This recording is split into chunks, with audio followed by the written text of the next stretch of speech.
What's going on? Man, talk about a kind of a busy Tuesday in tech and video games. So I wanted to do a quick live stream. I know I'm about a minute early here on the scheduled live stream, and this was kind of done on the fly here. So I will get better with scheduling these and letting you guys know ahead of time. So if you are going to be watching this live, I appreciate that. Thanks so much. Let me know you're here by saying something in the chat. And then if you are watching the replay, well, thank you for that too. So if you like these kind of videos, go ahead and hit that thumbs up button. If you're not a subscriber, please hit that subscribe button as well. It really helps out the channel. Well, so here's the big deal. If you follow video games, you do know already that this holiday season, both Microsoft and PlayStation will be releasing their next generation consoles. And for the longest time, we pretty much knew that on the Xbox side, we were talking about the Xbox Series X, and on PlayStation, we got the PlayStation 5. Well, there's a lot of speculation, or there was a lot of speculation about a newer lesser powerful version of the Xbox Series X called the Xbox Series S. And last night, this information leaked, and Microsoft went into play to quite brilliantly handle that leak, if indeed it was a leak and not planned. And what they did was they responded with a couple of memes, and then they actually started themselves kind of dripping out some information. And so let me show you what we're talking about here. I'm going to pop on over to the official Xbox Twitter page, and you'll see some details about this. Hey, what's going on, Dan? I hope you are having a good afternoon. Thanks for tuning in here. This is what we're talking about. So you can head on over to Twitter. They also have it on their Instagram page, and they have now announced that there will be an Xbox Series S. We don't know what the S stands for. I'm going to assume it means slim, but it is an all-digital console. And I'm going to flash up what we know in a side-by-side comparison between the Xbox Series X versus the S from Windows Central. And I'll show that to you in a minute so you get a better idea of the differences here. But what we know to be true, November 10th is the launch date for the Series S. I would imagine it's going to be the same for the X. They haven't confirmed that yet, but that's what all the leaks say. Price point, $299 in the US for the Series S. That is confirmed. And the X is rumored at $499, which is right around what I was expecting, $499 to $599. And as you can see here, I'm going to hit the play button. I don't think you guys are going to get sound, but this is their little video that they have created for it. It's an all-digital console, which means faster load times. It's using an SSD component inside of it, higher frame rates, richer, more dynamic worlds, next-generation gaming performance, in their smallest Xbox ever. This, and I'm going to let this video continue to play, and then I'm going to pop us over to the comparison, because there are differences, from what I can tell, between this Xbox and the Series X that you see right side by side, that kind of one that a lot of people say looks like a refrigerator, and others are saying that this looks like a washing machine or a dryer. Look up the memes. It's pretty hilarious. But this is their video. Next gen up to 120 frames per second. Of course, you get the next gen console. This is all digital, so it's going to be all digital delivery. If you haven't gotten Xbox Game Pass yet, highly recommend it. Check out my video on the trick you can do to get it for an outstanding price. And of course, Destiny is included. All of the upgrades for Destiny and the packs are going to be included in Game Pass. But yeah, this is it. I'm going to pause the video here. I'll let you come back and look at it. But let me pull up from Windows Central their side-by-side comparison, because there is a difference. Now, some of this is going to be unknown at this time. But what we do know is that what you see here. So the Series X is got 8 cores at a 3.8 gigahertz. So on the surface, they kind of look the same there, right? On their processor. However, when we get to the graphics chipset, you've got 12 teraflops versus 4. And of course, a higher clock speed on the Series X when we're comparing it to the Series S. Memory-wise, it's coming in at 16 gigs on the Series X versus 10 gigs on the Series S. Now, honestly, unless you're planning on running full-on 4K and up to 8K, which I believe the Series X does potentially support, if I recall correctly, if you want to go all digital, if you're a streamer, if you want to keep it light kind of on your desktop, I mean, $299 is a really good deal between the two. What we're talking about for memory bandwidth, you can see we don't really know at this time on the Series S, but on the X, you can see the specs here. Now, on the storage, you are going to get more on the Series X, which I kind of find interesting considering that the Series S is all digital. So you're getting 512 gigabytes of internal SSD storage versus a terabyte on the Series X. But remember, both of these consoles are going to support expandable storage, and Microsoft will be selling their 1 terabyte expandable storage cards that are going to work on both consoles. So that is an option as well. You can see the I/O throughput. We don't really know on the Series S yet. From an external storage support, it is going to support USB 3.2 for those external hard drives that you might have, whether they be SSD or not. So you can plug those in, similar to what you can do on the current generation of consoles. Now, yeah, of course, the Series X has that Blu-ray drive on it, whereas the S is all digital, so there is no drive there. Now, here's where probably the most visible difference is going to be.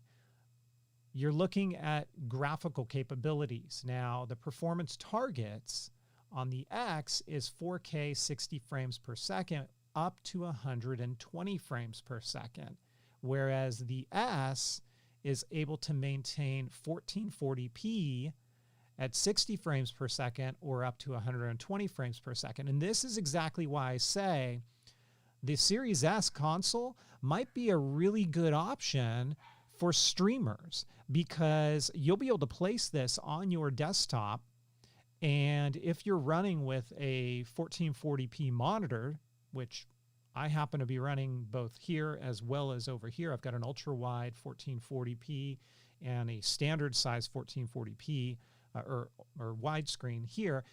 That might work really good for streamers, especially if you don't think you're going to be playing on a large screen. Now, for me, I'll let you know, I'm going to go with the X because I don't plan on buying both. I'm only going to get one. I'll use my X on my big screen. That's how I game. And then I basically plug it in my PC when I want to stream. So that's what you'll be looking at. Now, interestingly enough, one of the things that they didn't show, and I don't know if this means two-tone or if this actually means that it is going to come in two colors, is the Series S lists the color choices as matte white and black. So we'll have to see what happens there. And then you can see the size here and then the release date of November 10th. Microsoft really likes the November timeframe for these key releases. I can think back to like Halo 2, and that was either on November 9th or November 10th as a release date. I think there was a Gears of War that released in the November timeframe. The console's releasing in the November timeframe as well. So that's what we're talking about when you compare the Series X to the S. $499 is the presumed price on the X. I really do think it's going to come in at between $499 and $599 versus a confirmed $299 on the Series S side. Again, for me, I've got my eyes on the X. That's the one that I'm going to want to pre-order as soon as I see it go up, and we'll see where we go from there. November release for the Christmas season, I'm thinking, you're right, Dan. I think that's exactly what it is. As we head into the holidays, everybody wants to kind of get their games out there, their showcase titles and whatnot, which in a way, since Halo Infinite is delayed until next year, and since Game Pass has Destiny 2 and everything available as part of Game Pass, I mean, even the newest expansion that's coming out here in the next month or so, that could fill a really nice void for some people as they wait for the next iteration of Halo. We'll see what happens. It'll also be interesting to see what stock levels are going to be like in this, especially given the situation with the pandemic and how everybody's kind of indoors a little bit more often. I really hope we don't see like the scalping go through the roof. That's why my recommendation to you is put your name in on whatever your websites of choice are. Amazon has a landing page, at least for the X right now. So does Best Buy. So does Target. A lot of sites do. And just do your due diligence to stay aware of when these consoles are going to go up for pre-order. So if it's something you want, you get your pre-order in right away and don't get shut out. Because I think that given the circumstances, we know video game sales are massively up. And so I think this is going to be something with potential. We'll see what happens with PlayStation 5, right? Because that's coming out holiday season too. Now, a couple of other things I want to chat with you guys about, because like I say, this has been a busy day for news. We've got an Apple event coming up, and this is coming up on September 15th, 2020 at 10 a.m. Pacific. And this is rumored. I'm going to take us over to Mac Rumors website just for a minute here. I'll come back to that. But this is rumored to only show the Apple Watch Series 6 as well as iPads and not the iPhone. I kind of have a hard time believing that. I'm not sure what I believe in regards to that. But just be aware that if you are into Apple products, September 15th, mark your calendar, 10 a.m., live streaming online. We're going to find out what Apple has up its sleeve. I mean, they're cranking it out. And as you can see, they're still in a legal battle with Epic Games and Fortnite and all of that. But their stock is going kind of nuts. I know they just did a split recently on their stock. And, you know, they're what, the most valuable company, I believe. Now, as for me, this is probably going to be the first time that I pass on upgrading to the next gen iPhone. So if they are announcing it then, I'm going to pass on it, because as we've been talking about up to this point, my eyes are set on the Xbox Series X as well as the PlayStation 5. That's where my dollars are going this holiday season. And I feel like I really don't need to get another iPhone. Plus, I've been, you know, as you've seen, I've been playing around with the Pixel 4, and that's a really nice phone, and it's cheap, and it does a lot. So just be aware that's coming.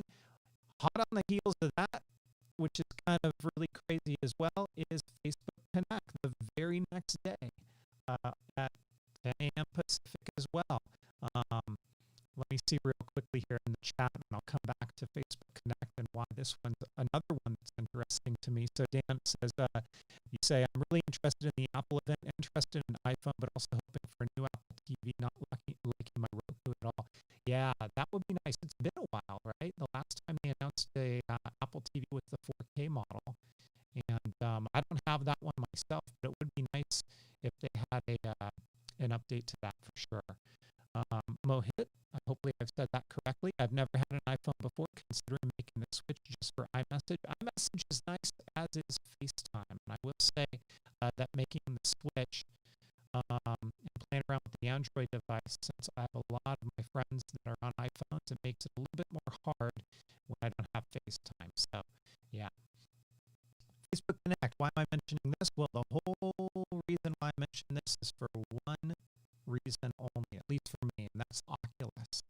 The Oculus Quest. So if you haven't checked out the Oculus Quest VR headset, by all means, check it out. I mean, VR, I've said this before, VR is one of those things where you can talk about it all you want, but until you put a headset on, you'll never have that light bulb switch moment. VR is real. It's awesome. If you've never experienced VR before, the Oculus Quest is a fantastic way to do it for the first time. And we're going to get info about the next iteration of the Oculus Quest. As you may have seen, about a week and a half, 2 weeks ago, Walmart leaked some info about the upcoming Oculus Point Ray's code name, 256 gig as well as a 64 gig, respectively at $299 and $399. Target, interestingly enough, leaked this information as well, but they had a release date on theirs, listing October 13th, I believe it was. So we're going to find out more about the next iteration of the Oculus Quest at the Facebook Connect event on the 16th of this month. And this is another item. I will guarantee you the Oculus Quest was really, really hard to get, even up into the point that they pretty much have delisted it on websites now because of the upcoming release of the new Oculus Quest. So this is another one of those items that if you're interested in picking up a Quest, when they announce this, you need to be quick, because I guarantee you the new Oculus Quests are going to fly off shelves. And then the last thing is Nintendo. They had announced a new game. And just real quickly here, it's Hyrule Warriors Age of Calamity for the Nintendo Switch. It's coming on November 20th. Of course, this will take you back 100 years before The Legend of Zelda Breath of the Wild. And I've got the original Hyrule Warriors. It's a real kind of story-driven hack and slash, but it's coming out. And it'll be out really, really soon. So lots of information that was announced today from multiple different companies. Let me see what kind of questions you guys have in chat. Have you tried Nintendo Labo by any chance? You know what? I haven't. And I know that that is a form of their VR that if you keep your eyes open, you can really get that on a fantastic deal. I've seen it as cheap as $29 for the starter kits. One of my son's friends has it for his Switch, and he absolutely loves it. So, you know, if I ever happen to see it in stores, I might pick it up just to try it out. I also know that it has the whole cardboard element to it. And I did say VR because my mind was there, but it's not just VR. So the Labo can be where you create like these cardboard pianos, like a little fishing game, a driving game, but there is a VR element to it where you make like a little VR goggle set with cardboard, and then you can play a VR, I think it's a robot game. So I hear good things about it, and I think the price is right now at about $29. So that's really it. I just wanted to fire up a really quick live stream. Hopefully it didn't happen, or hopefully the stream was okay. It looks like we may have skipped a couple of frames here and there as I'm still dialing in some of the settings. Mohit says, I'm too lazy to create the cardboard things, but Oculus seems like a better experience overall. I would say so. Even though I haven't tried the Labo, I mean, Oculus Quest is dedicated to VR only. So I would say if you can afford that route and you're wanting to get into the VR realm, check it out. There are some really amazing Star Wars games on the Oculus Quest. Vader Immortal, which just came out on the PlayStation VR, that's been on the Quest. And we also have another new Star Wars game coming to Oculus Quest this year, Tales from Galaxy's Edge, based off of Galaxy's Edge at Disneyland and Disney World. So that's coming soon, and I'm really excited about that. So, hey, it was a pleasure talking to you guys on the chat today. If you like this video or live stream, please give it a thumbs up on the way out. If you haven't subscribed yet, please hit that subscribe button. We'll do more live streams in the future. I'll make sure that I announce them well in advance so you guys can all plan your time accordingly. And thanks for spending time with me today. Have a great rest of your day, and we'll be talking soon. Take